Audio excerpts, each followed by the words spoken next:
আসসালামু আলাইকুম। আশা সবাই ভালো আছেন। আমরা আলহামদুলিল্লাহ ভালো আছি। আমি এবং সাদবাবু আজকে চলে আসলাম হেতিমদিতে।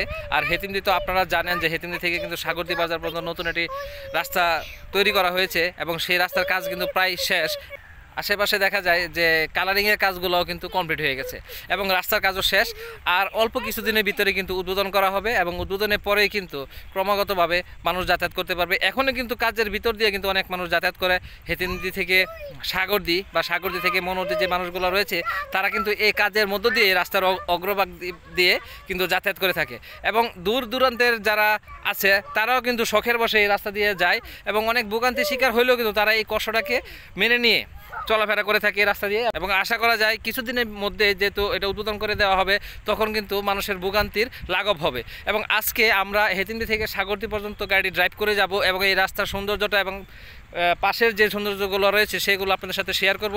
সবাই পাশে থাকবেন। Welcome back. আমরা চলে যাচ্ছি এখন সাগরদী বাজারে।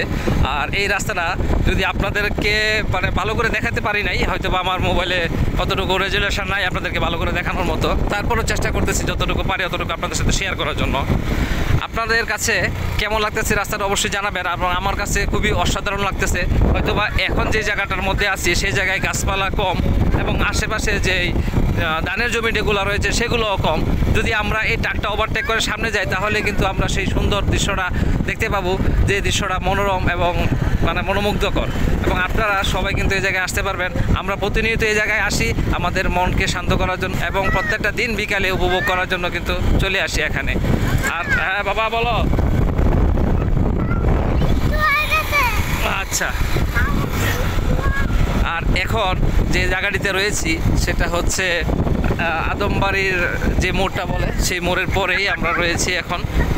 আর এই জায়গাটাও অনেক সুন্দর এবং অসাধারণ। চতুর্দিকে রয়েছে ধানের জমি, ডান দিকে ধানের জমি এবং বাম দিকে রয়েছে ধানের জমি। আর রাস্তাটা অসাধারণ, অ্যাজ লাইক এস আমরা যদি বলে থাকি তাহলে অষ্টগ্রামে যে রাস্তাগুলো রয়েছে সেই রাস্তাটির মতোই কিন্তু এই রাস্তাটা। এখনও কিন্তু দাগ কাটা হয়নি, যদি দাগ কাটা হয় তাহলে আরও আকর্ষণীয় দেখাবে। রাস্তার সৌন্দর্যটা আপনাদের কাছে কেমন লাগছে অবশ্যই কমেন্টসে জানাতে ভুলবেন না এবং রাস্তাটা কেমন হয়েছে অবশ্যই জানাবেন কমেন্টসের মধ্যে। আর যদি এই ভিডিওটি পেজ থেকে দেখে থাকেন অবশ্যই পেজটি ফলো করতে ভুলবেন না। আর যদি ইউটিউব থেকে দেখে থাকেন অবশ্যই চ্যানেলটি সাবস্ক্রাইব করে পাশে থেকে বেল আইকনটি প্রেস করতে ভুলবেন না। অসাধারণ একটি জায়গা এবং অসাধারণ একটা অনুভূতি আর মনোরম পরিবেশ এবং মন কেড়ে নেওয়ার মতো একটা স্থান। হালকা যাও। আজকের মতো এখানে বিদায় নিচ্ছি। দেখা হবে পরবর্তী নতুন কোনো ভিডিওতে। ততক্ষণ ভালো থাকেন, সুস্থ থাকেন।